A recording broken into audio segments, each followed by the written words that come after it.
سلام به کانال تاپ 5 خوش اومدین. امروز میخوایم بهتون 5 تا از بهترین کافی شاپ های مشهد با چشم اندازهای بی‌نظیر رو معرفی کنیم. حتما با ما تا انتهای ویدیو همراه باشید تا این معرفی ها رو از دست ندید. کافه سی یک کافه صمیمی در محیط جنگلی و منحصر به فرد می باشد و میتونید در یک فضای بی‌نظیر قدم بزنید و از قهوه‌تون لذت ببرید. همچنین این کافه برای رفاه مشتریان از 4 فضای متفاوت تشکیل شده است.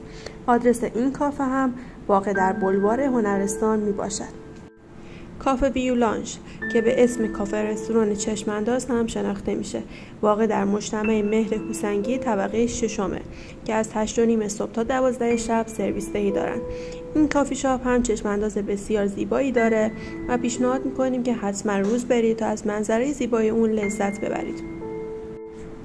کافی شاپ تراس از بهترین کافی شاپ های منطقه امامت و جلال واقع در بولوار وکیل‌آباد محسوب میشه و به دلیل قرار گرفتن در مقابل پارک ملت فضا و دید بسیار زیبایی داره.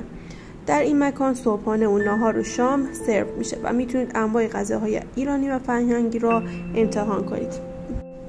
کافه رستوران دوسولی این کافه رستوران دارای فضای سرپوشیده و روف گاردن است و شما میتونید علاوه بر کیفیت و طعم لذیذ غذاهای آن از این محیط زیبا برای جمع خانوادگی و دوستانه استفاده کنید. پیتزا دوسولی، استیک و پلوی این کافه رستوران به شدت پیشنهاد میشه. آدرسش هم توی بولوار وکیل‌آباده. کافه شوکت اگر میخواهید حس و حال فضای کافه های فرانسوی با چیدمان جذابشون همراه با طعم بی‌نظیر قهوه و کیک را حس کنید، حتما این کافی شاپ را امتحان کنید. کافه شوکت با ترکیبی از هنر و قنادی فرانسوی و طعم و ذائقه ایرانی آماده پذیرایی از کافه دوستان عزیز میباشد. آدرسش هم واقع در خیابان سارمیه. خیلی ممنون که تا انتها با ما همراه بودین. تا ویدیوی دیگر، خدا نگهدار.